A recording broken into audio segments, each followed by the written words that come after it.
May 12, 2025. Isa sa pinakamahalagang araw sa kasaysayan ng bansa. Sama-sama nating itatala ang tinig ng sambayanang Pilipino. Ito ang The Filipino Decides, Election 2025, ang natatanging pambansang pagbabalita at pagbabantay ng capital politics para sa 2025 Philippine Midterm Elections. Mayo 12, Lunes, 7 to 8 a.m., Election 25, araw ng eleksyon, ang mga pinakahuling balita sa pagsisimula ng botohan. At muli, alas 3 hanggang alas 4 ng hapon, kukumustahin natin ang daloy ng halalan, 8 oras matapos ang pagbubukas.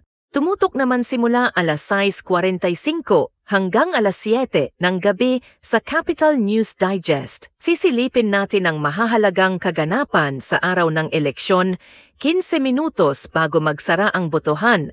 At tutukan simula alas 7 ng gabi ang The Filipino Decides, Election 25, Election Night, sa pagsisimula ng bilangan at pag-anunsyo ng mga resulta live mula sa iba't ibang panig ng bansa.